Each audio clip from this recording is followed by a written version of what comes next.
people, their lives are changing. We're flying high, creating a complaint-free world. No more complaining. People, their lives are changing. We're flying high, creating a complaint-free world. No more. All right, everybody, I want to get to today's Jumpstart. I don't have an overlay for it.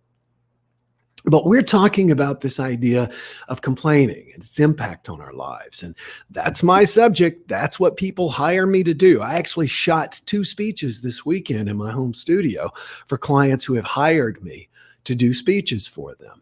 And I really love that. I meet with them on the phone. We customize what's going on in their industry. And it's so cool for me because one day I'm talking to school PR association directors and finding out what's going on in their world. So I literally get a glimpse into their world so I can customize what I'm saying. And then the next day I'm talking to mortgage bankers in Ohio. And I love my life. I love what I get to do. And the thing that I really like to talk about, of course, is not that I like to talk about, but that people want me to talk about, because I'm the world authority on complaining. Speaking of which, let me put up my brand here if you doubt it. I just realized I hadn't done that yet. There we go. Anyway, it says a complaint-free life. We complain. Human beings complain for one of 5 reasons. And the reason people tell me they like to hire me to speak, and the reason that I have become the #1 speaker on this topic in the world, and that's not to brag, it's just a statement, is that I accepted complaining as something people simply do. Complaining is, we don't like it, don't get me wrong. None of us like it. There was a study that was done where a group of girls, and I think I may have shared this with you, but it bears repeating. A group of high school girls were studied, and what they found, they studied this group of high school girls whose relationship was based completely in complaining. When they sat at the lunch table, they complained about their friends, they complained about their parents, they complained about school, they complained about their teachers, et cetera, et cetera, et cetera. They complained. And what they noticed was that if there was one girl who was by far the biggest complainer, and whenever she wasn't around, what do you think the rest of the group complained about? What a negative Nelly the other girl is. She complained so much that they just were, put off by her. So we all have this negative bias against complaining, and that's a good thing. And what I've sought to do is to help us understand that it is a thing. There are a few other people who speak on complaining, but they're always attacking complaining. What I'm saying is complaining is a method of social adaptation to get our social needs met. And yesterday we talked about the fact that people only complain for 5 reasons. Dr. Robin Kowalski, my good friend at Clemson University, came up with this.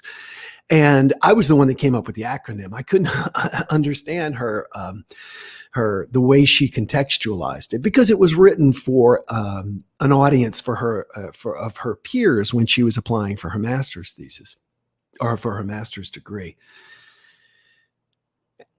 And what I figured out reading what she said, I was like, oh, wow, that means that people complain to get attention. The first reason people complain is to get attention. They walk up and there's a group of people talking and they want the conversation to shift to them, and they can't figure out how to do it. So they complain about something. Well, lousy day, the weather sucks. The Royals lost another one.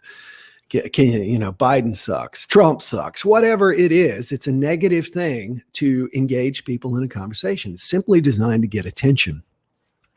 So that's the G in gripe, get attention. Now the R in gripe stands, and by the way, one of the ways to get people to stop complaining, to get attention, I want to remind you, is simply to proactively ask them what's going well. Ask them about good things in your life. What are you happy about? What are you grateful for?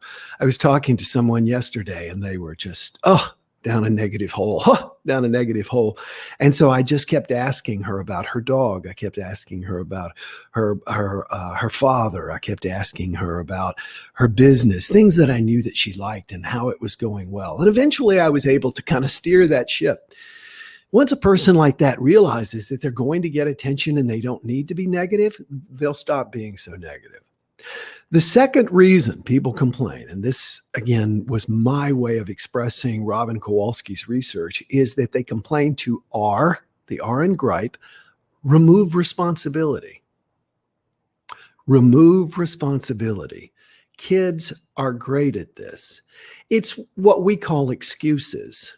Excuses. You give somebody a task and they don't want to do the task, but they know they can't look you in the face because you're an authority figure. You're there. And really, in some ways, we're all authority figures. I struggle to say no to my daughter who works for me and is my child because why? I don't want to disappoint her. I don't want to upset her, etc. We all struggle with not being straight up about what it is we don't want to do. And in a work situation, a lot of times people can get very complex in expressing what it is they don't want to do. The problem I find is that we as managers, parents, siblings, whatever, when we ask somebody to do something and they're uncomfortable with it and they don't want to tell us they're uncomfortable with doing it, they'll come up with an excuse. Well, I would really like to, but that's usually how it comes out. I would really like to, but.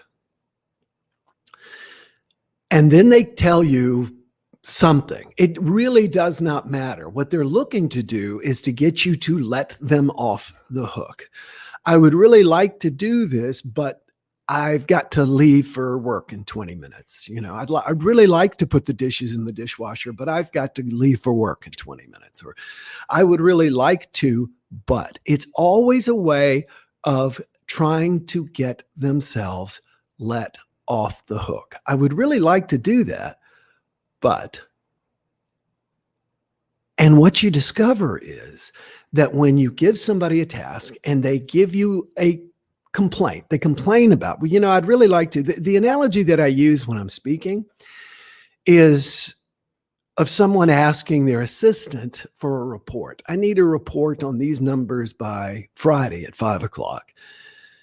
And the assistant says, I would really like to get those numbers to you. I really would. Unfortunately, I am already overworked with the task that so-and-so gave me, and I'm struggling to get that done. I would love to get you that information. It's just that I'd have to go down and I'd have to meet with marketing and I'd have to get the information about their plans. And then I've got to go and meet with accounting. And you know what a nightmare it is trying to get anything out of accounting. Half the time they're not there. They're working from home. They're working remotely. And even when they were working here, they weren't very helpful. So as much as I would like to have this for you by 5:00 Friday, I think we're looking more like it Tuesday morning. Okay. Now, what that person has just done is told you no, but they haven't told you no. They've told you that the circumstances surrounding it are insurmountable and therefore it's not going to happen. Now, the interesting thing is I'm basing this on a somewhat true story in which the person who had been asked for this report really just wanted to leave early on Friday and was afraid having to try and put all this together by end of business Friday was going to make her not be able to leave early. We complain to be removed of responsibility. And as managers, as bosses, what we try and do is address each complaint as it comes up. As we do that, we discover there is no end to the list of complaints. No end. It will continue because the goal is not to explain to you or to convey to you the difficulty in accomplishing the task. It's to get you to forget about the task. Now, what do you do when you've got somebody like this in a situation? I'm going to tell you this, and I'm going to tell you, just like many of the things that I share with you, I get to brag about them because I didn't come up with them. I have just synthesized them together. Tony Robbins was the one who came up with this, and this works like magic. I use it with my employees all the time. If someone is complaining to remove themselves from responsibility rather than engaging and trying to help them solve these problems in their minds, which they have not even approached yet, you simply say, put a little smile on your face and say, if it were possible, how might you do it? Now, I know that sounds odd and maybe even a little clunky, but it opens their minds up. It gets them to focus on possibilities rather than negativities. They begin to think of things they can do as opposed to reasons they can't do. And more importantly, you're letting them know you're not taking on all their excuses. You're not listening to their excuses. The task remains the same. And if it were possible, how might you do it? If it were possible, how might you do it? We've been working on this project now for a couple of months, and I'm really enjoying it. And that reminds me, if you haven't taken the Complaint-Free Challenge, be sure and do that. I'll add my little ticker here. But it's related to this Complaint-Free Challenge. And one of my employees was so focused on something else. And I was like, I really want to launch this thing. I want to do this. I want to test it by the end of business this week. And it was coming back, well, I've got this to do. I can't do it because of this. And I've got that, et cetera, et cetera. And I was like, well, this is our highest priority. So if it were possible, how might you do it? And he said, well, I would put this one on the back burner, slow this one down, slow down my roll on this one a little bit. Nobody would know. And I would make what it is you're saying a priority. And I said, that sounds great. And that's exactly what happened. People complain to remove themselves from responsibility. What you want to do is keep them responsible, able to respond. That's what the word means. And since I said able to respond, this is your opportunity to spread this message and also expand our complaint-free audience. Click share, tell the world, let everybody know about this wonderful experience we have every morning of getting together in a positive way. I see a whole bunch of things going on here. So as you share and type the word share, I'm going to remind you that you can take the Complaint-Free Challenge like 14 million other people around the world. You can get a complaint-free bracelet for free. It's the first time we've offered it for free since 2006. You get a complaint-free bracelet for free. You also get 9 Fast Start videos with me helping you along your Fast Start complaint, or helping you rather to Fast Start your complaint-free journey. And you also get my ebook, Gripe. All of that is free. You just pay $1 shipping and handling. Why? We want to make sure you got at least $1 skin in the game. All right, everybody, let's see what these wonderful messages are that I'm seeing here. Mary says shared. David says sorry for the misspelling. It looks like I have jumped ahead. Oh, there we go. That's right. Brian Epstein. Sorry for the misspelling. No issue. Shared, says Mary Barb J. Hey, Barb. I was with it and enjoyed it. Regarding enjoying the rain. Florida, great mind process. Isn't it though? Yes. If you were going to get rid of any state in the union, which would it be? Question number 2. Why did you pick Florida? Heather says, very sorry for your loss. We are there. Sir, can you reply my inbox? I want to discuss with you.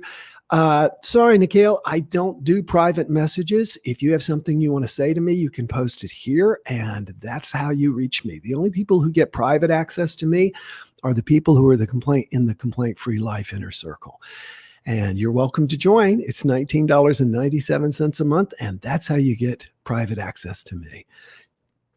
David says, better ways to get attention. Just whip out your guitar and play. Yes, absolutely.